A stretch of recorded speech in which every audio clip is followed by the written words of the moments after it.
bagaimana caranya agar kata dalam bahasa Inggris itu atau vocabulary itu lebih bisa nempel di otak kita.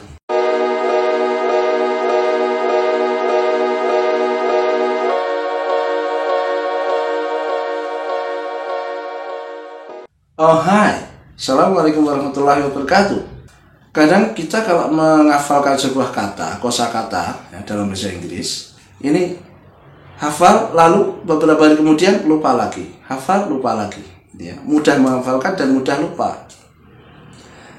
Kalau untuk anak usia SD sulit menghafalkan, namun kalau sudah hafal sulit lupa. Oke. Nah, mari, apa tipsnya untuk bisa kita lebih mudah untuk menghafalkan ini?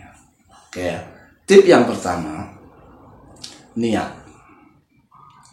Benar, karena apa? Kalau tidak ada niatan di dalam hati, sulit sekali bagi kita untuk menghafalkan kata yang sedemikian banyaknya ini. Ada niat di dalam hati untuk menghafalkan. Oke, satu niat.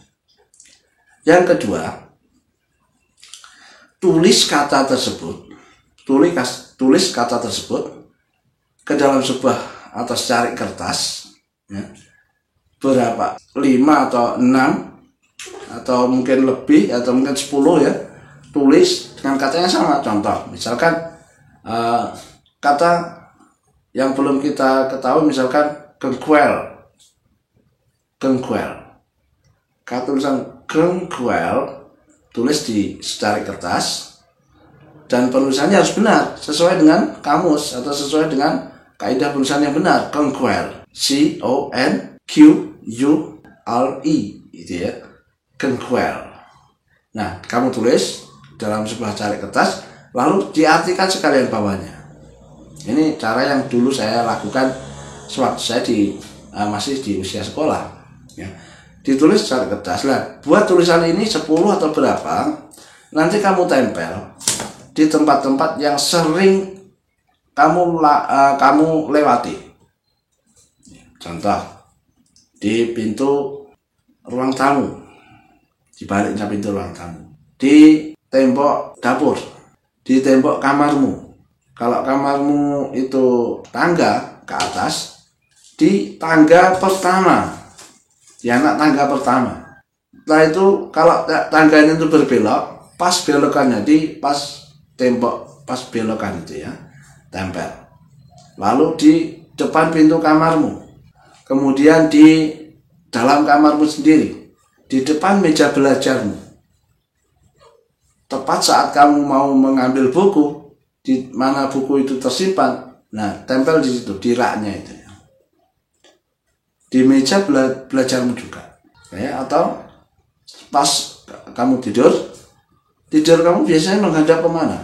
Miring ke kanan, berarti saat kamu mau memejamkan mata, buat sebagus mungkin tempat yang untuk menempel kata itu. Konsisten seperti itu. Begitu bangun tidur, nanti pasti akan terngiang dalam otak kita setelah doa bangun tidur ya. Nanti akan terngiang dalam otak kita, terrekam dalam otak kita kata itu dan pembunyiannya dan artinya sekaligus, ya. Nah, itu kalau konsisten, ya, itu akan sangat membantu sekali untuk menambah kosakata kita. Begitu itu dilakukan dalam beberapa hari. Kita targetkan misalkan 3 hari. Nanti setelah 3 hari, kata kita, tulisan itu kita ganti lagi dengan tulisan yang lain, dengan kosakata yang lain. Nah, itu konsisten terus konsisten seperti itu. Sebulan, 2 bulan pasti akan terlihat hasilnya. Pasti kosakata kita akan nambah, dalam otak kita akan nambah. Oke ya. Nah, dan sembari tidak hanya menghafalkan saja, namun yang ketiga adalah gunakan kata itu untuk percakapan. Gunakan. Contoh, kata yang baru kalian tulis adalah will. Will artinya akan. Begitu kamu mau melakukan sesuatu dan berinteraksi kepada seseorang atau orang lain, kamu gunakan kata itu. Contoh yang bisa kamu gunakan adalah cuma kata will saja dalam bahasa Inggris. Yang lainnya adalah bahasa kalian sendiri, bahasa Indonesia, bahasa daerah atau bahasa yang lain. Contoh, misalkan bahasa Indonesia. Saya akan berangkat duluan misalkan. Saya akan berangkat duluan ya. Gunakan akan dengan will. Saya will berangkat duluan ya. Memang awalnya terlihat canggung. Namun kalau kita laksanakan secara konsisten dan niatan yang tinggi, orang kan memberi semacam keluasan kemakluman tersendiri. Oke, memang dia lagi belajar bahasa Inggris. Dan nggak hanya kita akhirnya belajar, orang yang kita ajak bicara pun akhirnya juga belajar dengan kata will itu akan. Terus di lain hari kita sudah mengerti bahwa berangkat adalah go.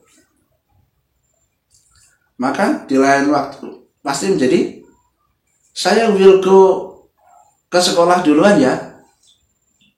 Nah, sudah 2 kata kan. Nah, di lain hari kita sudah nambah, ternyata saya itu I.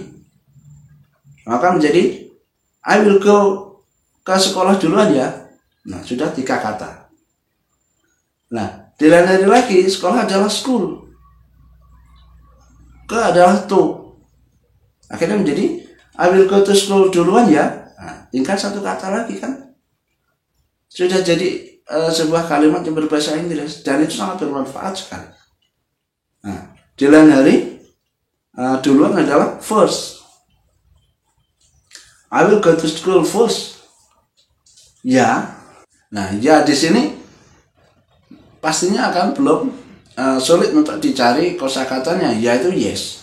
Namun kalau dimasukkan dalam sebuah percakapan akan sangat sulit. I will go duluan, yes. Nah, berarti kan nggak pas, ya kan? Nah, nanti pasti biarkan. Ya, biarkan. Dengan berjalannya waktu, dengan konsistensi kita, dengan niatan kita yang benar-benar niat ingin belajar bahasa Inggris, pasti nanti akan ketemu sendiri. Oh ya, itu alright. Oh, bagaimana kalau dimasukkan dalam kalimat? Masukkan dalam kalimat I will go to school, alright. Kayaknya kok kurang tepat. Alright adalah pernyataan untuk memberi semacam persetujuan. Enggak pas. Nah, perjalannya waktu pasti akan ketemu. Ternyata will you. Oh, berarti gunakan will you. I will go to school, will you? Nah, nanti pas. Gitu. Saya akan berangkat ke sekolah duluan ya. Nah, ini berproses. Itu hanya beberapa kata yang sudah terhafal dan digunakan. Itu ya caranya ya. Nah, pertama tadi adalah niat. Yang kedua, tulis kata itu. Yang kedua, tulis dalam beberapa lembar kertas dan ditempel-tempelkan di tempat-tempat yang kalian sering menjumpainya. Yang ketiga, gunakan kata-kata itu untuk percakapan. Oke, 3 itu aja. Kalau kita laksanakan dengan konsisten, insya Allah ada perkembangan. Pasti ada improvementnya. Oke ya, coba. Silakan kalian mencoba. Saya kira demikian. Mudah-mudahan channel ini bermanfaat. Dukung terus channel ini. Semoga saya lebih bisa memberikan materi-materi pembelajaran yang bermanfaat bagi kita. Wassalamualaikum warahmatullahi wabarakatuh.